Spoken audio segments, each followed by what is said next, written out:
إن الحمد لله نحمده ونستعينه ونستغفره ونعوذ بالله من شرور أنفسنا ومن سيئات أعمالنا من يهده الله فلا مضل له ومن يضلل فلا هادي له وأشهد أن لا إله إلا الله وحده لا شريك له وأشهد أن محمدا عبده ورسوله Amma ba'd. Tayyib. Donc nous continuons nos cours, Inch'Allah ta'ala, dans notre livre intitulé Leçon de Tawhid, Al-Qawl al-Mufid ala Adillati Tawhid, de notre Cheikh Muhammad al-Wasabi al-Yamani, rahimahullah. Dans le cours précédent, nous avons, par la grâce d'Allah Ta'ala, expliqué la leçon numéro 27, le chapitre numéro 27. Et nous sommes, aujourd'hui, nous entrons dans le chapitre, la leçon numéro 28, les différentes demeures et leurs occupants. Et le chapitre précédent, leçon 27, qui était tout le Coran et Tawhid. Alors, une info et une faïda pour ceux qui veulent, qui nagent un peu dans les cours au niveau de la numérotation, etc. Il y a une technique simple. Donc nous, on a numéroté nous avons numéroté les chapitres. Sur chaque vidéo, le chapitre est numéroté, donc on peut savoir à quel chapitre on est lorsqu'on écoute la vidéo. Mais à chaque début de cours, comme vous avez pu le constater, à chaque début de cours, depuis le début, on mentionne toujours le chapitre, le cours dans lequel nous sommes. Donc, quelqu'un qui veut vraiment savoir où il se trouve par rapport au livre et par rapport à la numérotation des chapitres, ou bien il revient au titre sur la vidéo, ou bien il écoute la vidéo en question et il saura dès le début dans quel chapitre il se trouve, et ainsi de suite. Tayyib. La leçon donc numéro 28, page 95 du livre. Alors pour suivre les cours, c'est une très bonne chose. Le mieux, c'est d'avoir le livre. Ça facilite. On peut également, sur notre livre, noter des fawaïd. Sur notre livre également, on peut noter des fawaïd, ce qui est une bonne chose parce qu'il ne faut pas s'imaginer, comme le disait un des grands savants, il me semble que c'était Bakr Abu Zayd dans la parole de l'étudiant qui disait note les fawaïd parce que ne t'imagine pas, même si tu crois dans ton esprit que tu t'en rappelleras. Et il explique, il dit combien de gens voulaient revenir à une faïda, j'avais ça en tête, cette faïda sur tel sujet, ils ne l'avaient pas noté et ils ne la retrouvaient plus. Ils ne savaient plus où se trouve cette faïda. Donc c'est pour ça, c'est c'est un des points importants qui fait que quand quelque chose est vraiment important, par exemple le numéro d'une page dans un livre, ou pour tel sujet revenir à tel livre, ou c'est tel savant qui a dit ça, ou alors ça se divise en tel, ce sont des exemples. Noter sur le livre, c'est bien. Nous avons des livres lorsque nous étions à l'institut du Cheikh. Nous avons des ouvrages que nous avons gardés depuis plus d'une vingtaine d'années. Hein. Et ces ouvrages sur le livre ou le matn, tout est écrit autour de la page. Il n'y a plus de place pour écrire. Il n'y a plus de place du tout pour écrire. Taïb. Donc, leçon numéro 28, les différentes demeures et leurs occupants. Les demeures sont au nombre de 3. Et d'ailleurs, n'hésitez pas, celui qui veut une photo d'un ouvrage que nous avons, où nous avons noté les fawaïd pour lui montrer un peu comment ça fonctionne, etc. On peut lui faire une photo et lui envoyer pour qu'il puisse voir comment on procédait déjà à l'époque. Parce que si demain tu veux enseigner, par exemple, je vous donne un exemple. Ici, j'ai un livre qui s'appelle Dar al-Nadid de l'imam al-Shawkani. Et cet ouvrage, c'est un petit ouvrage, mais il est rempli de fawaïd. Cet ouvrage, il est rempli de fawaïd. C'est un livre qu'on avait fait juste avant Kitab al-Tawhid. Il y a beaucoup de fawaïd. On parle sur des sujets très très moufides, très importants. Et voilà. Moi, à cette époque-là, j'ai noté les fawaïd de l'enseignant. Et si j'aurais pas noté les fawaïd, demain, si je veux enseigner ce livre, au bout d'une vingtaine d'années, je peux pas tout me rappeler. Il y a des fawaïd que, ça y est, ils sont partis. Mais là, les fawaïd, elles sont notées sur le cahier. Demain, tu veux enseigner ton livre, les fawaïd, elles sont là, elles sont présentes. Naham. Tayyib. Les différentes demeures et leurs occupants. On va, comme à l'habitude, lire le passage, le matn, la parole de notre savant, et ensuite, Inch'Allah ta'ala, on donnera l'explication. Donc ici, c'est un chapitre qui est court, et vous avez dû le remarquer hein, dans notre livre, il y a des chapitres qui sont courts, et il y a des chapitres qui sont longs.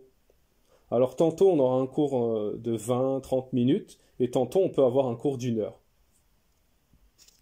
Par exemple ce chapitre 28 il est court et vous verrez le prochain chapitre, le 29, leçon 29, les dangers de donner un associé à Allah.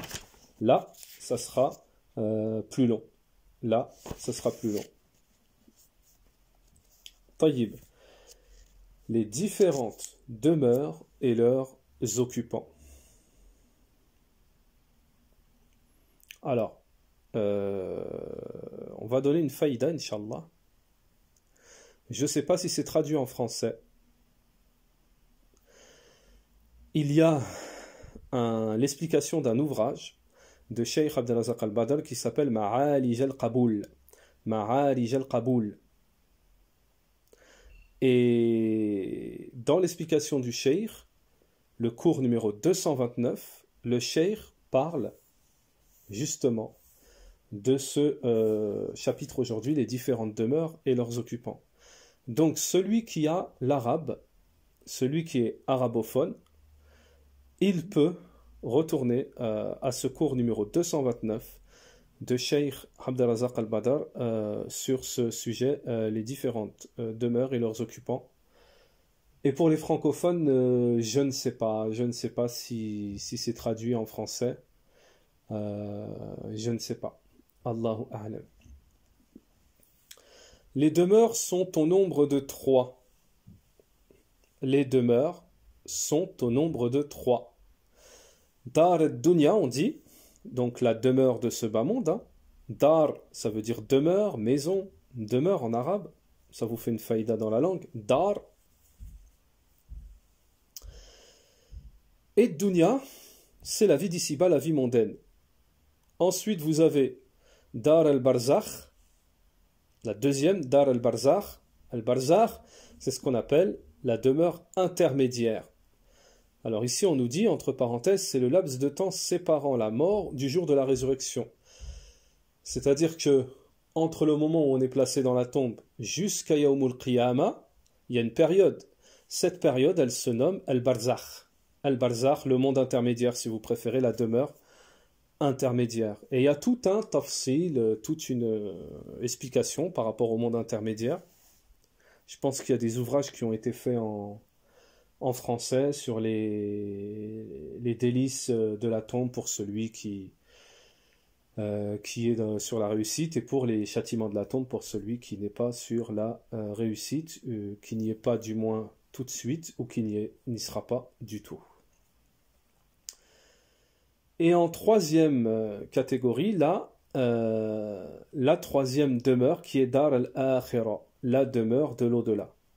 La demeure de l'au-delà. Donc le cheikh nous dit, les gens se divisent par rapport à ces trois demeures en trois parties, chacune d'elles se divisant elle-même en d'autres parties. Alors vous verrez que dans l'étude de la science, ça se fait beaucoup, et il ne faut pas se shawash, c'est-à-dire se préoccuper, se déstabiliser par rapport à ça. Mais il faut juste assimiler, être concentré et ne pas prendre ça comme quelque chose qui vient déstabiliser. Mais c'est vrai que dans l'étude de la science, beaucoup, même en arabe, hein, surtout en arabe, on nous donne un sujet et après on nous dit ça se divise en deux, et dans les deux catégories, une se divise en quatre et l'autre se divise en trois, etc. C'est beaucoup comme ça dans l'étude de la science. Alors, faut pas se paniquer, faut pas, quitte à répéter, à apprendre par cœur, à répéter plusieurs fois pour assimiler, il n'y a pas de souci, ce n'est pas un souci.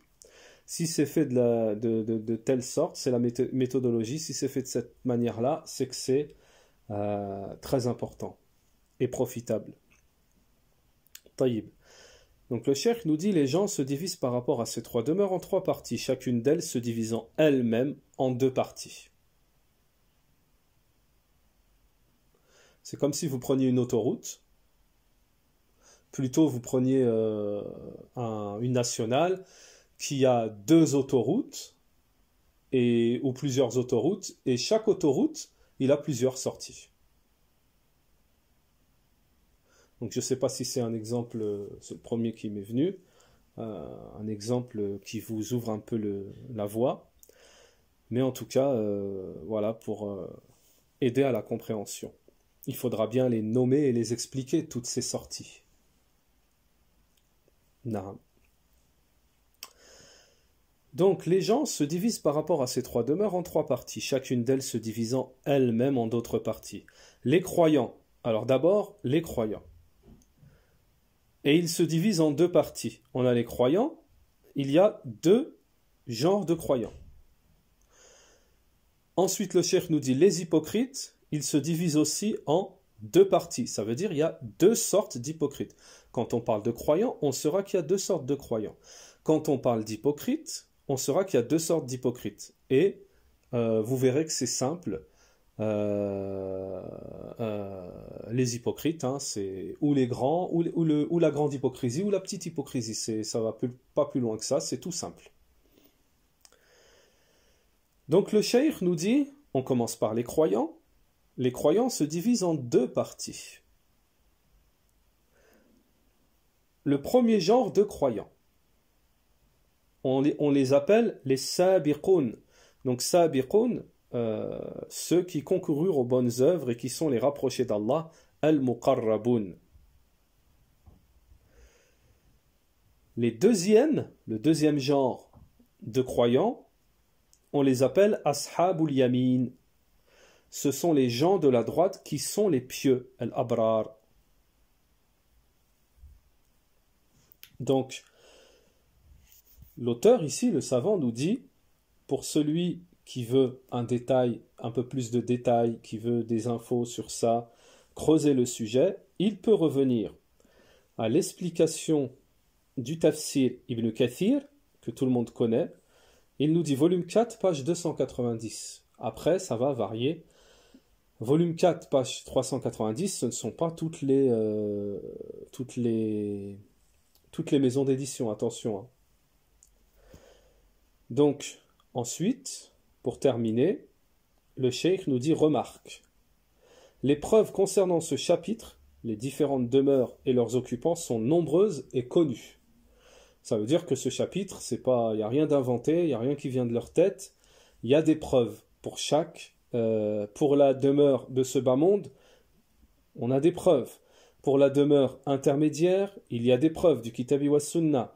Pour la demeure, la troisième de l'au-delà, il y a des preuves du Kitabi wa Sunna. Les gens se divisent en plusieurs parties. Les croyants, les hypocrites et les mécréants.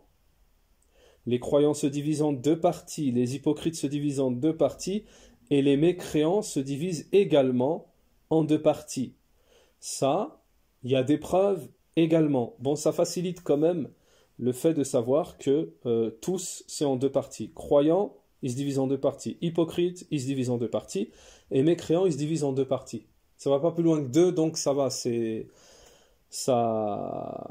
sème pas la confusion dans l'esprit.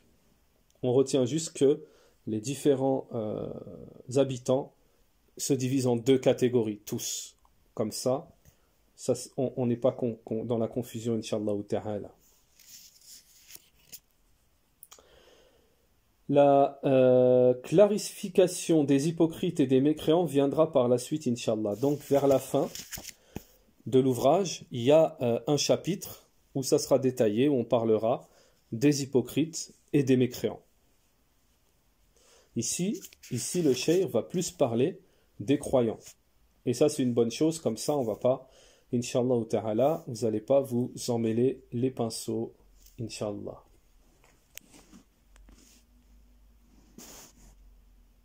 Alors, on commence par la demeure d'ici-bas. La demeure d'ici-bas, celle sur laquelle vivent les gens, dans laquelle vivent les gens, elle se termine par la mort de la personne. Et toutes les demeures, donc on a dit qu'il y avait la demeure de la dunya, de la vie d'ici-bas, ensuite on a dit qu'il y avait la demeure intermédiaire. Toutes ces demeures, donc ces deux demeures qu'on vient de citer, elles se terminent par le jour de la résurrection. Tantahi kulluha bil akhirah.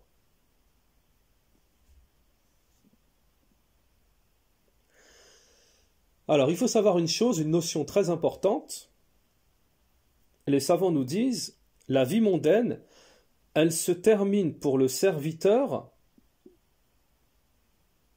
lorsque lui, il la quitte. C'est-à-dire, la vie d'ici-bas, elle se termine pour le serviteur lorsque son âme quitte son corps.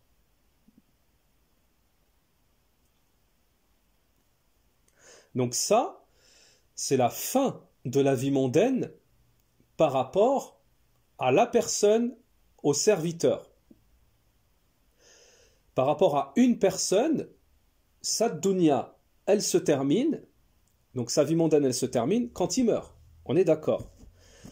Mais la vie mondaine, elle se termine dans l'absolu, ça veut dire pour le monde entier, la vie mondaine, elle s'arrêtera lorsque l'heure sonnera, c'est-à-dire le jour de la résurrection. Puis, on nous dit, Dar al-Barzakh,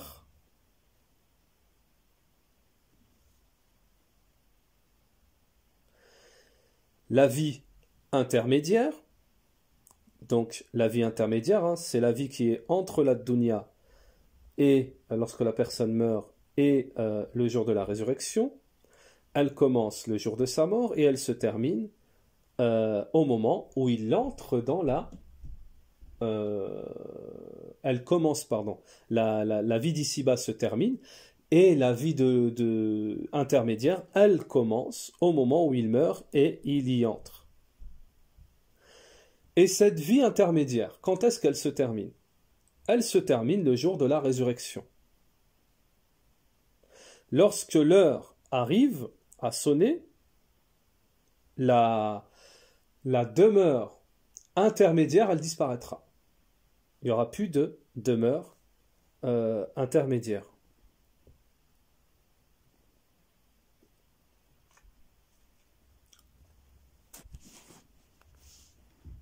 Alors, donc, ensuite, concernant ces deux demeures, que sont le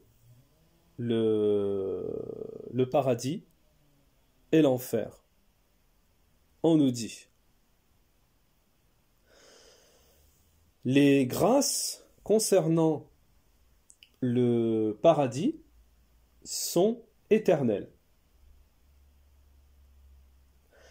Donc celui qui entre au paradis, c'est pour l'éternité. Également, comme vous le savez, celui qui entre en enfer, c'est pour l'éternité, mais pas dans l'absolu.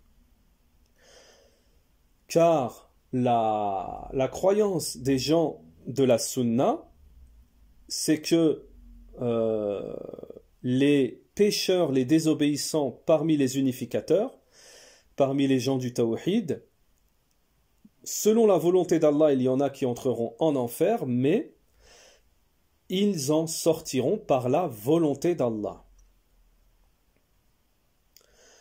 Puis on nous dit concernant la demeure du paradis. Les grâces sont éternelles concernant le paradis, pas de maladie, pas de fatigue, pas de problème et pas de quoi que ce soit.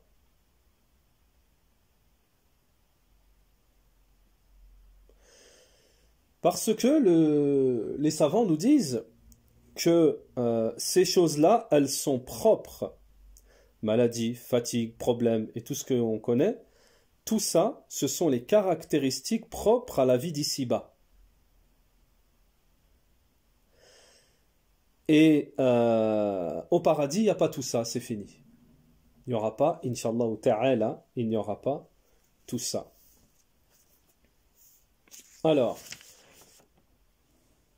on commence par As-Sabiqoun. Donc on a dit que les habitants, plutôt, on a dit que Naram, les habitants des différentes demeures, se divisent en plusieurs catégories. On a dit d'abord, on avait dit As-Sabiqoun. Donc As-Sabiqoun, qui font partie des croyants. Si vous regardez dans votre livre, les croyants se divisent en deux parties. Les premiers, les Sabiqoun. Donc on va parler des croyants. Les Sabiqoun, ce sont les croyants, les premiers qui ont cru au messager. Les premiers qui ont cru au messager. Min as-siddiqin wa ash-shuhada wa as-salihun, parmi les véridiques, les martyrs, les vertueux. Donc, on nous dit as-sahaba, as-sahabatu, les compagnons sont tous des sabiqun. Ils entrent tous dans cette catégorie, les sabiqun. Et la preuve de cela, c'est la parole d'Allah Ta'ala qui nous dit dans le Coran, was-sabiqun al-awwalun min al-muhajirin wal-ansar. Donc on nous dit, les sahaba, ce sont eux les sabiqin al-awwalun, as-sabiqun al-awwalun, radiyallahu anhum, ridwanallahu alayhim, ajma'in. Donc voilà pour la première catégorie de croyants. As-sabiqun al-awwalun, ce sont les compagnons qui nous ont précédés.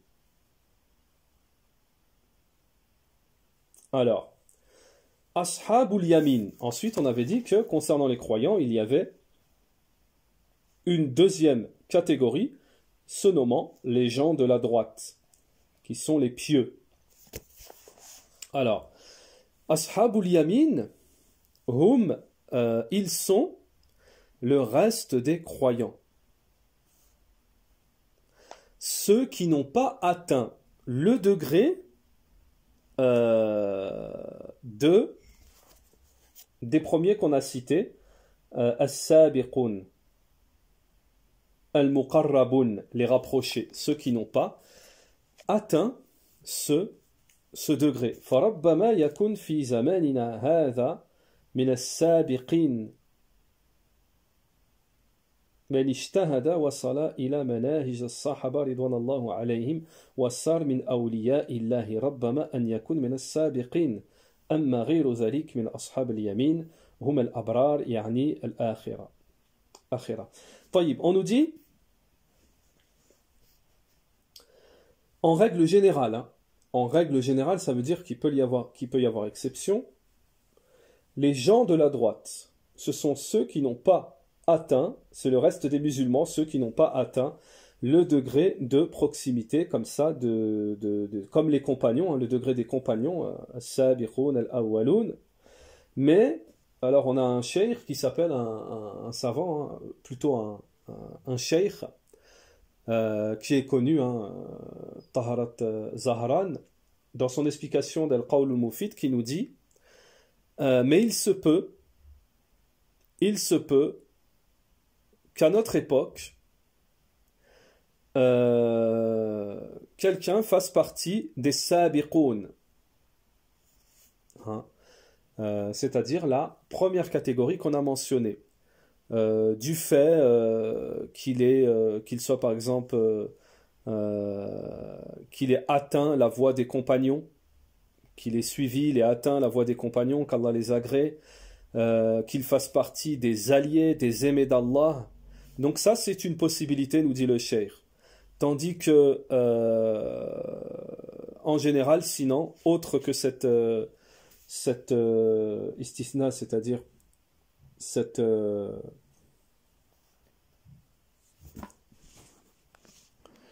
istisna, cette exception, on va y arriver, cette exception, en général, ce sont le reste des croyants, les gens de la droite. Donc eux, ils sont les gens de la droite qui sont les pieux al-abrar. Naham. Yabqa lana qism man zalama nafsahu.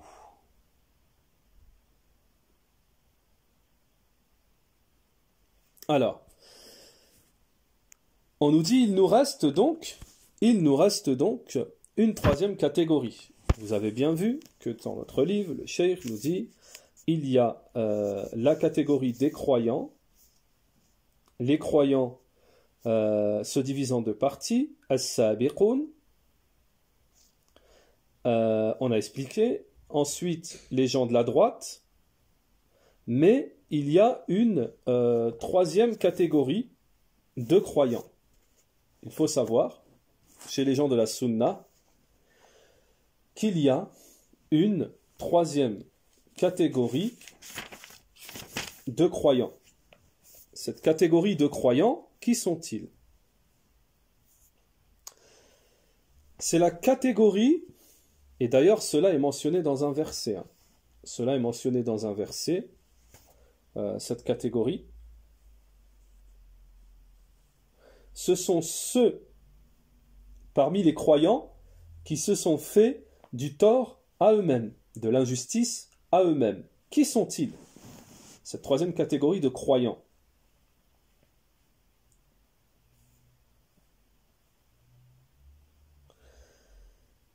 Cette catégorie de croyants, ce sont les croyants qui ont désobéi à Allah, qui font des péchés, des grands péchés, etc., etc. On nous dit ici, le cheikh nous dit ici, si Allah Ta'ala pardonne à quelqu'un qui est dans cette catégorie, إِذَا عَفَى اللَّهُ عَنْهُ فَدُخُلْ فِي أَصْحَابِ الْيَمِينَ. Si Allah Ta'ala lui pardonne à une personne qui est dans cette catégorie, les croyants pécheurs, si Allah lui pardonne, alors il fera partie des gens de la droite. Il fera partie des gens de la droite, il entrera au paradis avec les gens de la droite.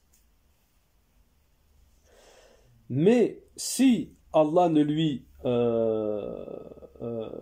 écrit, décide qu'il doit passer par l'état de purification, c'est-à-dire entrer en enfer et être châtié, alors il entrera en enfer, il sera châtié, puis il en ressortira et rejoindra les gens de la droite.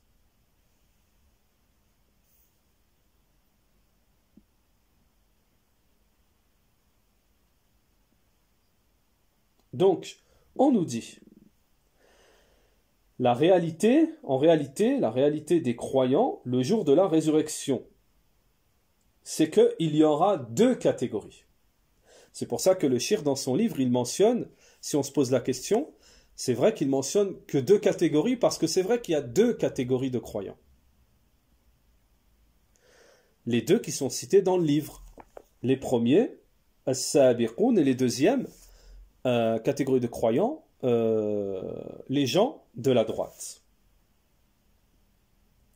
Mais le jour de la résurrection, il y aura 3 catégories.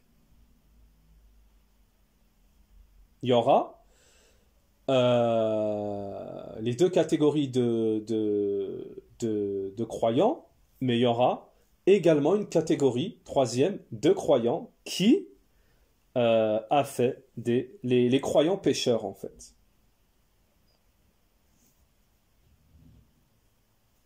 Alors, on nous dit وَإِمَّا الَّذِي اسْتَوَى الْحَسَنَاتِ وَالسَّيِّئَاتِ وَإِمَّا الشَّخْص فَعَلَ وَاجِبَاتِ وَتَرْكَ الْمُحَرَّمَاتِ.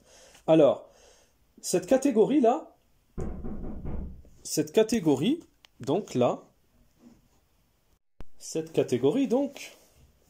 de ceux qui se sont fait du tort à eux-mêmes, c'est-à-dire on les appelle les croyants pécheurs, cette catégorie alors on nous dit, ou bien ces bonnes actions et ces mauvaises actions seront au même niveau.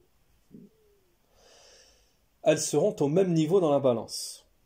Ou bien c'est quelqu'un qui aura fait des obligations, mais qui aura délaissé tout ce qui est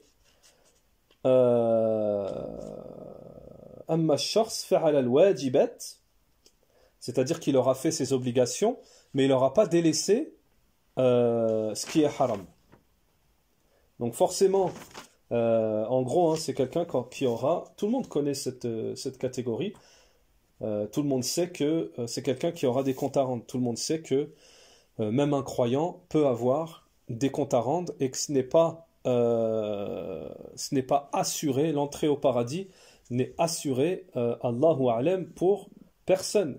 Même les plus grands, entre parenthèses, hein, même les ulama, des gens qui sont pieux, qui sont, on peut dire même les sahaba, même les compagnons, ils avaient, avec tout ça, hein, avec tout ça, donc tout ça entre parenthèses, c'est-à-dire les éloges d'Allah Ta'ala pour du prophète, etc. Et tout ça, ils avaient quand même peur. Ibrahim alayhi salam lui-même, il avait peur. Il avait peur du polythéisme, il avait peur des péchés. Tout le monde sait qu'il n'y a rien qui est assuré et le prophète alayhi salam lui-même, le prophète alayhi salam, donc on sait, tous les gens que nous venons de citer, on sait très bien dans quelle catégorie ils se situent. Mais c'est juste pour vous dire cette notion que même des gens qui étaient à un haut niveau, même le prophète alayhi salam, qui était pardonné avant et après, il avait peur et il demandait à Allah subhanahu wa ta'ala, Ya muqallib al-qulub thabbit qalbi ala dinik, oh toi qui tiens les cœurs, raffermis mon cœur sur ta religion. Il continuait, il priait alors qu'il était pardonné avant et après. Également, on sait que le jour de la résurrection, dans un hadith qui s'appelle le hadith al-shafa'a, le hadith de l'intercession, où il y a un peuple qui ira voir chaque prophète pour lui demander d'intercéder pour lui. Et chaque prophète, à part le prophète Mohammed ﷺ, qui leur dira d'accord, tous les prophètes, ils diront je peux pas. Je peux pas, donc il y a des prophètes où c'est pas mentionné pourquoi, mais il y a des prophètes où c'est mentionné. Vous avez par exemple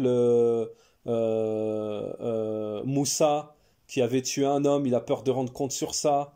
Il y en avait un autre, je sais plus c'est lequel, Allahu a'lam, je suis pas sûr, donc à vérifier, il me semble que c'est Ibrahim. Il y avait une histoire de... Il y en a un, c'est une histoire de mensonge, mais sans être un mensonge. C'est ce qu'on appelle taouliya. Taouliya. C'est-à-dire, je vous donne un exemple, c'est pas un mensonge, c'est comme si, par exemple, quelqu'un il téléphone, c'est un exemple que je vous donne. Quelqu'un, il téléphone chez vous, vous voulez pas lui répondre. Vous dites à la personne qui répond chez vous, dis-lui que je suis pas là. Si vous restez dans la maison, c'est un mensonge. Mais si à ce moment-là, vous sortez,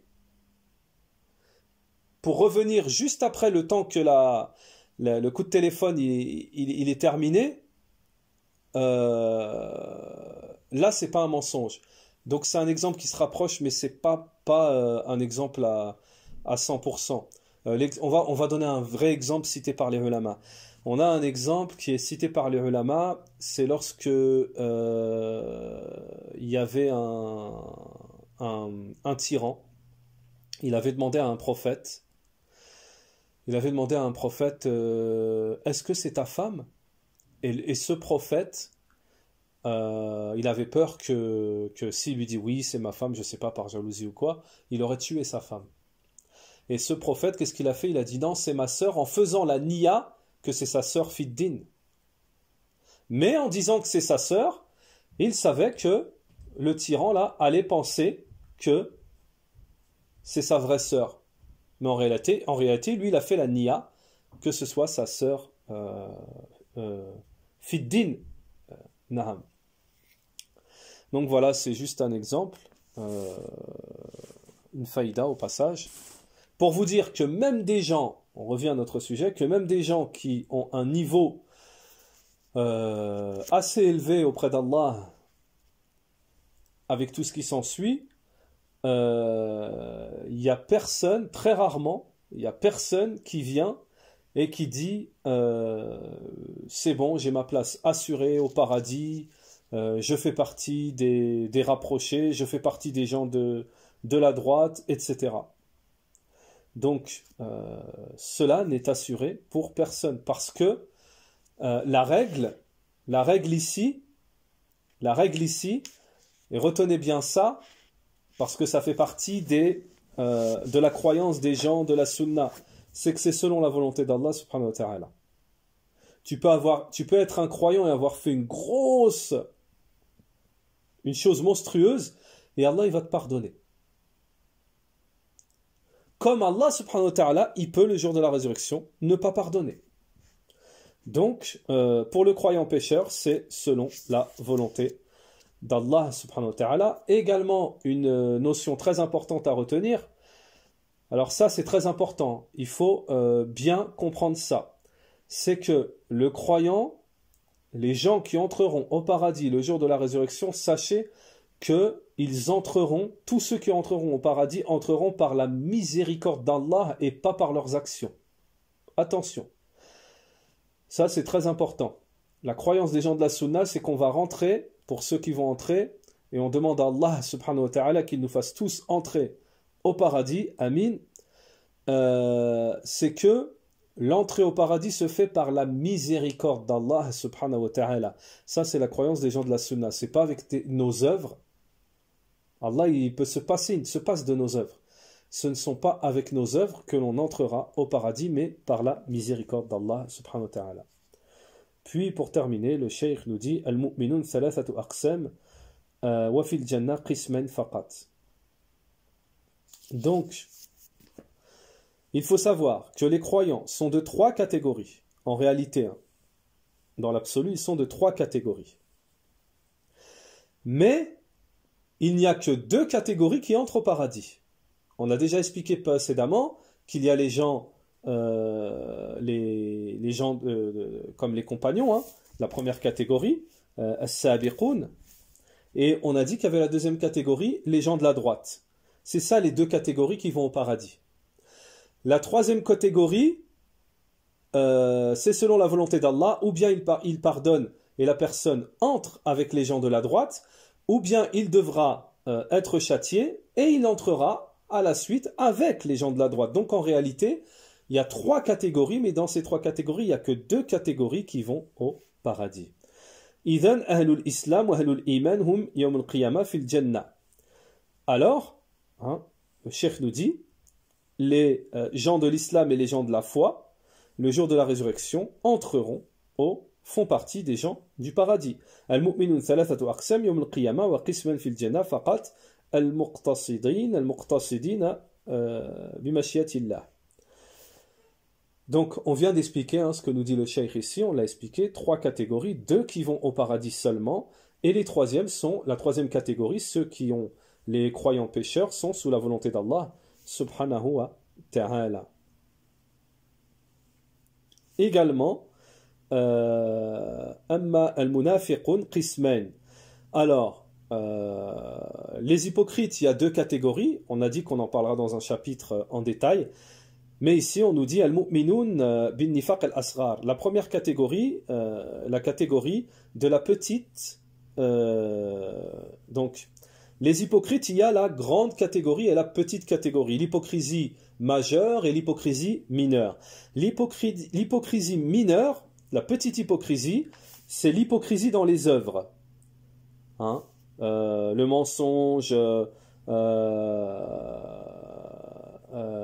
tout ce qui est, comme nous l'a dit le prophète, ne pas rendre les amanas, ne pas venir au rendez-vous, etc., sont des catégories de l'hypocrisie, ne pas tenir sa parole. Hein. Ça, les ulama nous disent المنافقون بنفاق الأصغر النفاق العملي الكذب والذي إذا تمن خان إلى غير ذلك. Dans tout ce qu'on vient de citer, cette catégorie, وهم ذلك وهم يلحقون الذين ظلموا أنفسهم. Donc eux, les hypocrites de la petite catégorie d'hypocrisie, ils entrent dans la catégorie des croyants pécheurs. Des croyants pécheurs. Et lorsqu'ils sortiront de l'enfer, pour ceux qui entreront en enfer, ils rejoindront la catégorie des croyants qui sont les croyants de la droite. Hein? Ashabul yamin. Naham. Wal munafiqun nifaq al-akbar. Alors là, attention, l'hypocrisie qui est l'hypocrisie majeure, la grande hypocrisie. Ça, c'est dans le cœur, c'est pas dans les œuvres.